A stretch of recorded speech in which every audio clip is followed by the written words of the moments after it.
21. sajandi sõdu ei peeta enam ainult füüsilistel, rindel ja lahinguväljadel. Neid peetakse ka küberruumis. Eliithäkkerite eriüksused ja kübersõja väejuhatused viivad läbi mitmesuguseid ründe- ja kaitseoperatsioone digitaalses ruumis, alates spionaažist kuni taristu häirimise ja infosõjani oma vaenlaste vastu.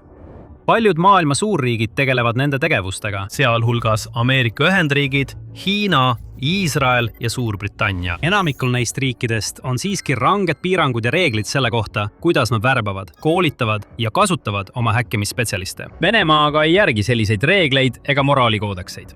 Selle föderaalne julgeolekuteenistus FSB värbab aktiivselt kõige hullematest hullemad, kaasates oma ridadesse kriminaalseid häkkereid selle asemel, et nad vangi saata. Kelmid, kaardipetturid, pahavara arendajad, lunavaraga tegelejad, häkkimisrühmad, kes leiavad ettevõtete võrkudest turvaauke, et murda nende kaitsemehhanismidest läbi ja varastada ebaseaduslikult ärisavadusi ning tundlikke andmeid. Need on need inimesed, keda Vladimir Putin kirjeldas kui kunstnikke 2017. aasta. Venemaa iga-aastasel Peterburi rahvusvahelisel majandusfoorumil, öeldes, nad on nagu kunstnikud. Kui neil on hea tuju, tõusevad nad hommikul üles ja hakkavad oma pilte maalima. Häkkijad on samasugused. Nad ärkavad hommikul, loevad rahvusvaheliste sündmuste kohta ja kui neil on patriootlik meelestatus, siis nad püüavad anda oma panuse nii, nagu nad õigeks peavad, võitlusesse nende vastu, kes räägivad Venemaa kohta halbu asju. Huvitaval kombel väitis Putin selles samas kõnes ka, et Venemaa ei tegele riiklikul tasandil häkkimisega ega kavatsegi seda teha. Vastupidi, me püüame sellega riigisiseselt võidelda. Aga nagu paljud asjad, mis tulevad Putini suust, oli ka see muidugi jultunud vale. Isegi kui Kreml teeb kõik endast oleneva, et oma ebaseaduslikke tegusid varjata, on olemas sõna otseses mõttes hulgaliselt tõendeid selle kohta. See ei tegele ainult riiklikult toetatud häkkimisega, vaid tal pole mingit kõhklust palvata häkkereid, kellel on tõestatud kogemus ebaseaduslike ja täiesti ebamoraalsete tegevuste osas. Enamik riike ei vii oma kübersõjaoperatsioone sellisel viisil läbi. Näiteks Ameerika Ühendriikides saavad küberturbeeksperdid kandideerida valitsuse häkkerite ametikohtadele, sellistes asutustes nagu küberturbe ja infrastruktuuri turvalisuse agentuur või sisejulgeolekuministeerium. Kandideerimisprotsess on keeruline, hõlmates põhjalikke taustakontrolle ja keerulisi eksameid, et eristada parimat teistest. Hiinas eelistab valitsus sageli kasutada talendijahti, et leida kõige andekamad inimesed riigi juhtivatest IT-ettevõtetest. Isegi riikides, mida võib pidada veidi vähem ausateks ja korrumpeerunumateks nagu Iraan ja Põhja-Korea, seal on olemas selged protseduurid. Näiteks võib sõjavägi mängida rolli adekate IT-ekspertide värbamisel ja koolitamisel. Või pakutakse imelastele kohti eliitsetes teadus- ja tehnoloogiakoolides ning neid pannakse intensiivsetele arvutiprogrammeerimise kursustele. Meetodid erinevad, kuid vähemalt on alati olemas teatud reeglid. Venemaal aga näib, et on ainult üks reegel, mis tõesti loeb. Ära tee midagi riigi vastu. Nii kaua, kui häkkerid järgivad seda reeglit ja keskenduvad oma tegevuses mujal maailmas asuvate sihtmärkide ründamisele, mitte Venemaa pankadele, ettevõtetele või Kremlile endale, lubatakse neil sisuliselt teha, mida iganes nad tahavad ja pääseda sellest puhtalt. Mõned saavad isegi FSB ametikohti ja soodustusi. See on enam-vähem nii olnud aastakümneid, ulatudes tagasi interneti algusaegadesse. Näiteks 1990-ndatel oli Venemaal juba üsna lai häkkerite kogukond ning paljusid Vene häkkereid oleks võinud kirjeldada kui mässajaid või vabasid vaime. Paljud olid võimuvastased, sarnaselt häkkeritele teistes riikides üle maailma ning innukad kasutama oma ainulaadseid oskusi vaba infoliikumise edendamiseks. Siis aga toimus suur ajalooline sündmus, mis muutis Vene häkkimise maastiku igaveseks. See sündmus oli teine Tšetšeenia sõda. 1999 aasta augustis Tšetšeenias pärit islamistlikud mudžahidi võitlejad korraldasid relvastatud sissetunge Venemaa Dagestani vabariiki, et toetada piirkonna separatistlikke mässulisi. Nad lootsid moodustada ühendatud Dagestani ja Tšetšeenia, mis tegutseks islami valitsuse all ning ajaks kõik venelased piirkonnast välja. Vene valitsus sekkus ja toimus lühike lahing, kus Vene sõjaväe ülekaal osutus mässulistele ja separatistidele liiga suureks. Konflikt oleks võinud sellega lõppeda, kuid 1999 aasta septembris 4 Vene linnas toimus rida korteriplahvatusi, milles hukkus sadu tsiviilisikuid. Hoolimata mõningatest vastuoludest ja savadustest nende sündmuste ümber ning selgete tõendite puudumisest, mis seoksid plahvatused Tšetšeeni mässulistega, toonane Vene peaminister Vladimir Putin ise kasutas neid juhtumeid ettekäändena, et alustada täiemahulist sissetungi Tšetšeeniasse ja võtta piirkonna üle täielik kontroll. Nii algas verine lahing, mis kestis peaaegu 10 aastat, põhjustades kümneid tuhandeid ohvreid ja lõppes sellega, et Venemaa kehtestas Tšetšeenias oma kontrolli ning seadis sinna ametisse oma valitsuse. Loomulikult, kui Venemaa telekanalid näitasid korteriplahvatuste tagajärgi ja riiklikud ajalehed panid need julmused Tšetšeeni mässuliste süüks, suur osa Venemaa elanikkonnast oli nördinud ja toetas täielikult Kremli sõjalisi samme. Mõned läksid oma toetusele isegi veelgi kaugemale. Näiteks grupp häkkereid, kes nimetasid end Siberi võrgubrigadiks, otsustasid alustada omaenda kübersõjakampaaniat Tšetšeeni jõudude vastu. Tomskist pärit polütehnikumi üliõpilase Dmitri Aleksandrovi poolt asutatud 7-liikmeline meeskond kasutas üsna algelisi häkkimistehnikaid, et tekitada kaost Tšetšeeni veebilehtedel. Nad tuginesid peamiselt hajutatud teenusetõkestusrünnakutele ehk DDoS-rünnakutele, mis seisnesid näiteks selles, et saadeti suurel hulval päringuid konkreetsele veebilehele, et selle servereid üle koormata ja veebileht lakkaks töötamast. Nad viisid läbi ka veebilehtede rikkumisründeid, mis tähendas administratiivse ligipääsu saamist teatud veebilehtedele ning nende välimuse või sisu muutmist. Vene meedia kajastas tol ajal regulaarselt selle rühmituse tegevust, mille hulka kuulus ka Kaukaasia keskuse veebilehe avalehe rikkumine, mis edastas Tšetšeeni võitlejate sõnumeid nende järgijatele, toetajatele ja võimalikele värvatavatele. Tšetšeeni meedia väitis samal ajal, et nende rünnakute ulatuse tõttu ei olnud need tõenäoliselt iseseisvate amatööride töö, vaid riigi toetatud rühmituse tegevus. Nad süüdistasid isegi Vene FSB-d nende rünnakute läbiviimises. Seda ei suudetud kunagi lõplikult tõestada ühes või teises suunas, kuid see oli esimene suurem juhtum, kus Venemaa julgeolekuteenistust seostati mingil moel küberkurjategijatega. Kindlasti ei jäänud see viimaseks. Tõepoolest, kui 90-ndad lõppesid ja algas uus aastatuhat, hakkasid ilmuma mitmed teised Vene häkkerirühmad ja üksiktegutsejad, kes töötasid välja uusi tehnikaid ja tööriistu, et muuta oma rünnakud tõhusamaks. Tööriistad nagu Massian ja e-posti uss.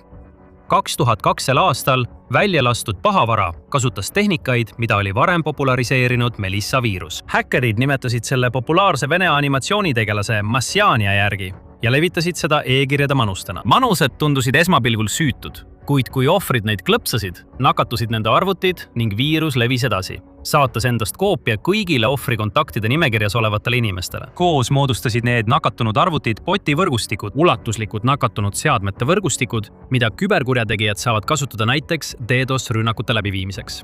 Ja kui Vene häkkerite kogukond arenes ja laienes, ilmusid välja uued tegelased, kes hakkasid suunda näitama. Üks neist juhtidest oli Peeter Levashev, tuntud ka hüüdnime Several, iseennast interneti rämpsposti kulingaks nimetanud mees. Ja see hüüdnimi polnud liialdus. Levashevi rämpsposti sõnumid mõjutasid lugematuid inimesi üle kogu maailma. Igaüks, kellel oli 2000-ndate alguses aktiivne e-posti konto, sai tõenäoliselt vähemalt ühe, kui mitte 100 rämpsposti sõnumeid, mille jäljed viisid selle meheni, kes omas mõningaid maailma suurimaid ja võimsamaid botivõrke. Oma erinevate kaardipettuste ja rämpsposti skeemidega tõusis Severa Venemaa küberkuritegevuse impeeriumi tippu ja ta tegutses karistamatult, jagades isegi avalikult hinnakirju ja reklaame oma teenuste kohta internetis. Vene õiguskaitseorganid pidid neid materjale nägema ja oleksid võinud Severat vastu samme astuda, kuid nad ei teinud seda. Aga enne kui me selgitame, miks vaatate te sõjasaadet ja kui te pole veel tellinud, siis nüüd on aeg seda teha. Põhjus, miks FSB ei pannud Levashevit lihtsalt vangi, on see, et nad mõistsid, kui kasulikud võivad tema oskused olla. Eriti pärast seda, kui ta lõi häktivistide rühmituse nimega Civil Antiterror. Algselt loodi see liikumine selleks, et tuua erinevad häkkerite rühmad ühise lipu alla kokku, et nad saaksid lihtsamalt tegutseda ja tõhusamalt koordineerida rünnakuid Tšetšeenia vastu. Juhuslikud DDoS-rünnakud ja ümberpakendatud viirused muutusid aja jooksul vähem tõhusaks, kuna küberkaitse paranes. Seega pidid Vene häkkerid muutuma leidlikumaks, et oma vastastele tõsist kahju teha. Severa juhendamisel alustasid nad tšetšeenide vastu ulatuslikku pealetungi. Seejärel hakkasid nad oma tähelepanu suunama teistele sihtmärkidele, kes olid samuti Kremli vaenlased, nagu Venemaa opositsiooniparteid, sõltumatud meediaportaalid, valitsusvälised organisatsioonid ja isegi välisriigid, keda peeti kriitiliseks Venemaa valitsemisviisi suhtes. Severa jaoks ei paistanud vahet olevat, kas ta pommitas poliitilisi parteisid või saatis kiire rikastumise lubadusega rämpskirju suvalistele inimestele üle maailma. Kõik see töötas ja tõi talle kasu ühel või teisel moel ning kasutatud mehhanismid olid suures osas samad. Aastaid liikusid kuulujutud, et Severa peab töötama mingisuguse vabakutselise või alltöövõtjana Venemaa valitsuse heaks. Eriti 2007 aastal, kui tema tohutuid botivõrke kasutati massiivseks küberrünnakuks Eesti vastu.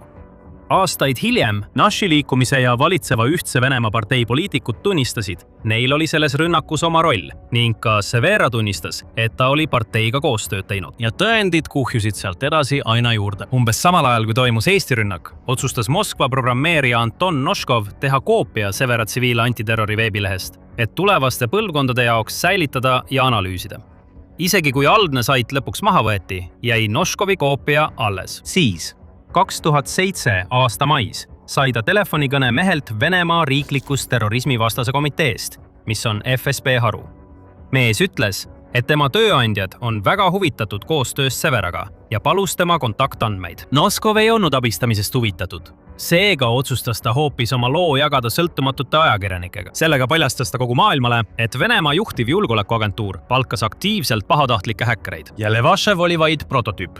Järgnenud aastatel ilmus veel palju lugusid kriminaalsetest häkkerirühmadest ja konkreetsetest isikutest, kellega FSB oli ühendust võtnud mitte selleks, et neid nende kuritegude eest karistada, vaid selleks, et neid salajaste valitsuslepingutega premeerida. Kuigi üksikasjad olid juhtumiti erinevad, järgnesid paljud neist lugudest tuttavale stsenaariumile.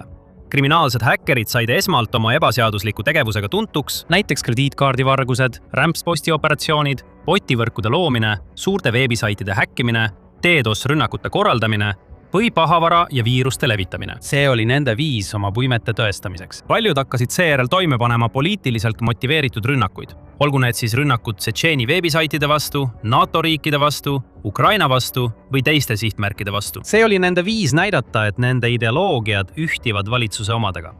Kui FSB tuvastas häkkerid, kellel näisid olevat erakordsed oskused ja huvid, mis kattusid nende endi omadega, võtsid nad nendega ühendust, mõnikord pakkudes mitteametlikku või varjatud koostööd, kuid teinekord värvati nad otse agentuuri üha laienevasse ja võimsamasse häkkeriarmeesse. See oli kõigile osapooltele kasulik. Häkkerid said valitsuse kaitse ja vabaduse kriminaalvastutusest, mis võimaldas neil jätkata oma ebaseaduslikku tegevust. Nad naudivad ka kogu prestiiži, raha ja võimu, mis kaasneb Kremlile töötamisega. Riik saab samal ajal kasutada mõningaid küberkuritegevuse maailma kõige kogenumaid ja asjatundlikumaid tegutsejaid oma huvides. Koos nende valmis botivõrkude, pahavara ja kuritegeliku infrastruktuuriga, et viia läbi ründeoperatsioone ja infovõitlust oma vaenlaste vastu nii kodu kui välismaal. Ja kuna suur osa sellest tehakse salaja, säilitab riik ka usutava eitamise võimaluse. Lõppkokkuvõttes jääb võim siiski Kremlile. Kui paldatud küberpalgasõdurid kaotavad oma kasulikkuse, saab FSB nende vastu hõlpsasti tegutseda, mis võib hõlmata süüdistuse esitamist, vangistust ja avalikku alandamist. Selline oli Dmitri Tukatševi juhtum, keda tunti ka varjunime Forball. Forb pärines väikesest linnast ja hakkas juba varakult häkkimisega tegelema. Ta oli kirglik videomängude mängija ning häkkis kohaliku internetiteenuse pakkuja süsteemi, et saada tasuta internetiühendus. Tal oli ka harjumus oma tegusid dokumenteerida, kirjutades blogipostitusi, artikleid ja andes isegi intervjuusid, et jagada üksikasju oma küberkuritegevuse karjääri kohta. Näiteks 2002 aastal hakkas ta töötama ühe Venemaa häkkimisajakirja heaks, juhtides samal ajal kaardipettuse operatsiooni. Ta kiites regulaarselt sellega, kuidas ta murdis veebilehtedele sisse ja kolis peagi Moskvasse, et elada luksuslikku elu oma häkkimistulude arvelt. Ühel ööl Forb ja mõned sõbrad üritasid Vene pealinnas turvakaameraid hävitada, kui korrakaitsjad nad kinni pidasid. Selgus, et üks neist ohvitseridest tegi FSB-ga koostööd ja kui ta Forbiga vestlema hakkas, pandigi alus vastastikku kasulikule suhtele. Järgnenud aastatel sai Forbist agentuuri aktiivne kaastöötaja. Lõpuks edutati ta töötajaks FSB informatsiooniturbekeskusesse, kus tema ülesandeks oli jälgida, leida ja värvata teisi küberkurjategijaid, kellel tema arvates olid vajalikud oskused ja mõtteviis riigi küberoperatsioonide toetamiseks. Ta veetis aega häkkerifoorumeid läbi kammides, lugedes teiste kasutajate postitusi ja otsides inimesi, kes olid nii andekad kui ka patriootlikud, enne kui pakkus neile koostöölepinguid Kremliga. Väidetavalt tegeles ta sellega üle 10 aasta, värvates selle aja jooksul teadmata arvu küberkurjategijaid. 2016 aastal muutus Forb aga FSB jaoks pigem koormaks kui väärtuslikuks varaks. Ta arreteeriti. Teda süüdistati salastatud teabe edastamises Ameerika Ühendriikidele ning talle esitati riigireetmise süüdistus. Ta kinnitas oma süütust, väites, et teda kasutatakse lihtsalt patuoinana, mis on arvestades Venemaa varasemat käitumist täiesti usutav, kuid sellest ei piisanud, et pääseda 6-aastasest vanglakaristusest. Oleks mõistlik arvata, et Forbese lugu peaks olema hoiatuseks teistele häkkeritele, kes kaaluvad koostööd valitsusega. Tegelikkuses ei paistnud see aga paljusid neist takistavat FSB pakkumiste vastuvõtmisest, kui neid tehti. Aastakümnete jooksul pärast Forbesi arreteerimist on olnud arvukalt dokumenteeritud juhtumeid ja kindlasti veel palju rohkem, mis pole ametlikult kirjas, kus häkkerid ja häkkerirühmad on sõlminud mitteametlikke kokkuleppeid Vene valitsusega, pakkudes oma oskusi sellisteks operatsioonideks nagu sekkumine lääne valimistesse, Ukraina veebilehtede häkkimine 2 riigi vahelise sõja ajal, digitaalse propaganda levitamine, tundliku teabe varastamine ja väljapressimisrünnakute läbiviimine.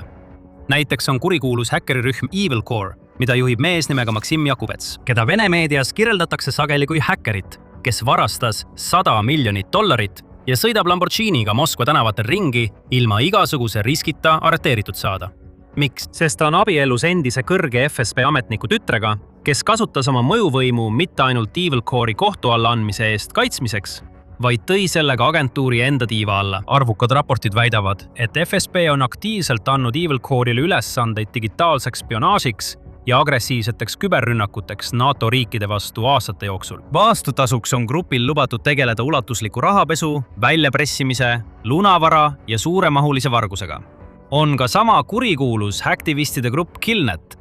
Peamiselt Telegrami kanalite kaudu tegutsev Killnet moodustati 2022 aasta märtsis Ukraina sõja algfaasis ja on seejärel korraldanud arvukalt DDoS ja küberrünnakuid kriitilise taristu ning valitsusasutuste veebilehtede vastu riikides, mida peetakse Ukraina liitlasteks, nagu Rumeenia, Moldova, Norra, Läti, Ameerika Ühendriigid ja Saksamaa. Selle rühmituse või selle mõistatusliku juhi Kill Milki seost föderaalse julgeolekuteenistusega FSB ei ole seni selgelt ja konkreetselt tõestatud. Paljud uurijad usuvad siiski, et isegi kui Killnet ei tee otsekoostööd julgeolekuteenistusega, on neil ilmselgelt mingil tasemel kaitse Kremlilt, kuna nende huvid langevad nii tihedalt kokku. See on Venemaa kübersõja strateegia hirmutav tõde. Asi ei ole andekate tehnoloogiaekspertide värbamises seaduslike kanalite kaudu, parimate peade otsimises riigi juhtivatest IT-ettevõtetest ega eetiliste häkkerite koolitamises tipptehnoloogia ülikoolides. Selle asemel on tegemist räpase põrandaaluse ettevõtmisega, milles on seotud ametlikud valitsusasutused ja kahtlased kuritegelikud rühmitused. Salajatehinguid vahendades,